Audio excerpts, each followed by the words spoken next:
Hey guys, so I'm in my car again, and it feels like it's been a minute since I've done a video in my car. I've kind of been doing the videos at home because when I've done the videos in my car, my phone has overheated because I think it was still too warm out and my phone would get warm from making these videos. So then naturally my phone would overheat and then I would lose maybe like a good 3 or 4 minutes of the video that I made, because when I make these videos, I don't know if you can tell, I don't have a plan. It's very much a stream of consciousness. I might have an overarching idea that I'm coming here to talk about, but in terms of where that idea goes, I have no idea. And I've learned over the years that I personally really like that style of video because I think sometimes videos feel a bit too planned for me. And meaning when I watch other people's videos, it doesn't feel like it's fully coming from the heart. It feels like obviously it was planned, it was intentional, and there's something that's great about that. But when it comes to me, I think I really like to just flow with my life and see where it takes me. And that's kind of the idea for this video. Just flow and see where it goes. So I'm kind of working on something right now that isn't super solid yet. I would say there's about 2 things that I'm currently working on, that I'm putting my energy toward, that I would like to create in my life, and that I'm actively creating in my life. But something kind of happened earlier this week where I was told, hey, so it's not gonna be January, it's looking more like it's gonna be February. And my initial thought when that happened was, oh, does this mean I'm not supposed to do this thing at all? Is this a sign? Yada, yada, yada. And I recognized that I also have this other thing that I'm putting my energy towards. So maybe that thing is supposed to come through first, and I'm not supposed to focus on a million things at once, which is what I've had the habit of doing. And the reason that I've done that is because I think I have been used to chaos in a sense. I'm used to having multiple things going at one time, and I think my nervous system was used to that, okay, which is why it would always happen. But the issue that would arise is that as soon as I was doing all these different things, I would feel burnt out naturally, because if you're directing your energy in multiple different places, you're gonna feel extremely burnt out. And I don't think it's a good idea to put so much on your plate for literally no other reason than because your ego is saying you can do it. And like, yeah, you could do it. The question is, should you do it? And that's what I've really been grappling with and coming to terms with as we close out this year, that just because I can do something doesn't mean that I should do something. And sometimes it's okay to actually not do anything. Usually after I get my nails done, see, I just got them done for Christmas, okay? The next time I'm gonna get them done is right after the new year starts. I'm very on top of that, by the way, because the woman that I found, she's such a vibe, and it's super cheap for me to get my nails done. So I'm like, yes, I will get my nails done every 2 weeks. Why not? So anyway, usually when I'm done getting my nails done, I'll go off, I'll do Shipt deliveries, I'll do Uber Eats deliveries. But I'm learning that it's not always a good idea to constantly be on the move. Just because you're constantly on the move and you're giving yourself the illusion of, oh, well, I'm making $5 here, I'm making $10 here, $20 there. What is the cost on your energy? Okay? You have to be okay with the fact that you don't always have to be doing in order to be worthy in your own eyes of receiving. And that has been a huge thing that I have been transmuting, because I really tied a lot of my existence to doing. I didn't see me as being myself, as being valuable enough to warrant all that I wanted, which is really fucked up. But I think part of that reason is because there has been a history within my family of this transactional nature of, I'm doing this for you, what are you doing for me? It's never just, oh, I'm just giving this to you just cause. It's, I'm giving this to you and what are you going to give me back? And I think that sets up a very toxic relationship for the individuals who exist within that system, because when someone gives something to you and it's unwarranted, you start to reflect back, oh my gosh, but like I need to do something. Or then you take the money that you get, or you take the thing that you get and you just want to get rid of it because you don't believe that you deserve it. And so that's why it's really important to sit with yourself and to reflect on, why is it that I'm feeling this way about whatever it is that's going on? And how can I look at this from a different perspective and choose a different action than what I would usually do? So as I was driving to go to this restaurant that I actually like to go to after I get my nails done, because it's in the town and I'm not really over here except when I get my nails done, I was thinking about it. I was like, I'm not really that hungry right now. The only reason I'd be going there is just because it's something for me to do. And I don't think it's good for me to do that either. You have to be intentional and you have to be consciously aware of the reasons why you do the things that you do. Because I think so many of us, we're stuck in these patterns and we don't really know how to get out of them, but we also don't even know that we're truly in them and how they kind of set us up for failure. And I think that's one of the reasons why I did start this new pattern on the positive of making sure that every time I get a paycheck, I just send money straight to my savings account. And on that day, I usually end up sending money into my investing account, because I'm like, if I do that every time I'm paid, then I won't have to think about it. You know, I think a lot of people, they spend all their money first, and then what they have left over, that's what they save, that's what they invest. But if you're doing it that way, what if you don't have any money left over? Then you're not going to save, then you're not going to invest. And that's my thing, right? Like, you have to create new patterns so that you can set yourself up for success. And when I think about how I even deal with myself, right? The boundaries I set around my energy and all that. I had an instance with this earlier where essentially I'm sitting minding my business, and then this person comes up to me and they are basically wanting my energy, right? They're asking all these questions, but they always want to talk to me about the same few topics. And it's like, I know this with this person, so I'm like, dude, like, I don't want to talk to you right now. Oh my gosh, why is there always an issue? Why can't I?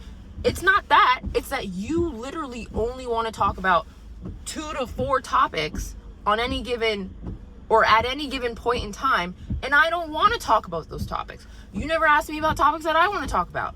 So instead of me having to deal with that, I'm just like, I don't want to talk right now. So you're interpreting that as me saying, oh, it's always a problem. But it's like, dude, social awareness, okay? If you know that you like to talk about certain things and you always bring the topics of conversation back to that, maybe it's you. Maybe it's you, okay? And sometimes people don't like that. Sometimes people want to get through to your energy and they'll annoy you just to do it, just so they can get some sort of interaction out of you. And you can't take it personally, right? I just kind of had to voice that, but I am not upset with this person. I don't think this person's a bad person. I just think this person is an egoic person. And I would say most people are egoic people. And you know what? I'm sure there have been instances where I've been like that. I'm not perfect. You're not perfect. I think it's about becoming aware of your own patterns, trying to see things from a perspective that's not your own, and thinking about, how can I become a better person? How can I be more in my flow and stop thinking so much? Because I think that's ultimately my issue. I don't know about you, but you get out of your intuitive flow when you think far too much about this and that and that and that and that. And it's like, just chill out. Just chill out. I was telling an instructor at SoulCycle yesterday, I was like, yeah, I feel like even when I'm in these classes, I am always in my head, which is true. But that's a choice that I'm making. I can choose to not be in my head. I can choose to zone out and listen to the music. And I actually did that yesterday. I ended up closing my eyes and just riding and listening to the music, not thinking about any of the people around me. And it was a much better experience because, yeah, sure, I'm in a room with these other people, but I am fully in the moment. And I think that's the key to life. You want to be fully in the moment, but there are so many things, so many belief systems that end up holding you back from being in the moment. And honestly, the only way to get over that is to just understand yourself. Better understand yourself. Do the internal work and don't make yourself a victim. Like, I could be a victim to people, places, scenarios, but how does that help me? It doesn't. It doesn't help you either. So instead, you gotta really take control of yourself. And when you take control of yourself, your external reality will change to reflect how you're feeling internally. And this is why I used to really want to change the world. Oh, people need to know this. People need to know that. I can't change the world unless I change myself. Because when I change myself, when you change yourself, you're going to start to emit a different energy, and it's going to have ripple effects in the greater world. Okay? It will. It always will. It's the same scenario. If you throw a pebble into the ocean, there's waves that are created throughout. You have to think of yourself like that pebble that's being thrown into the ocean, okay? Don't ever think that you deciding to do the work on yourself is some little thing, because you don't know the ripple effects that you have. And that's why you should really only focus on yourself. Like, don't focus on other people. Oh, this person needs to change. This job needs to change. The world needs to change. No, change yourself, bro. Get in tune with yourself. Really understand who you are, what you love, what you desire, and what is stopping you from getting there. And a lot of times, it's literally just ourselves that's stopping us. Our beliefs that are stopping us from getting to where we want to go. And that's one of the reasons why I started doing these videos again, because I think for the longest time I was kind of like, oh, you know, what's the point? I don't have a huge channel. I did this before and it just feels like I'm starting over again and all this. But if I'm doing it because I want people to watch it, that's the wrong intention. If I'm doing these videos because I enjoy them and it's a way for me to flow and be in my own energy and I get a reward from it, that's the reason to do it. And when I think back on why I was doing a lot of things at a previous point in time, it was because I was looking for attention. And I even notice this in social interactions that I have these days, where I won't necessarily say certain things because I become fully cognizant of the fact that the only reason I even want to share something about myself is because I am looking for attention. And this happened to me yesterday. So one of the instructors was talking to a rider and they were talking about Mexico City. And I've been to Mexico City. I spent like 2.5 weeks in Mexico City. I love Mexico City. So like, I hear this, I'm like, oh my gosh, yes. They were talking about food. I was like, the food is amazing. Like, I really love it. Like, and I was saying that I went to a few really awesome taco spots in Mexico City because I did.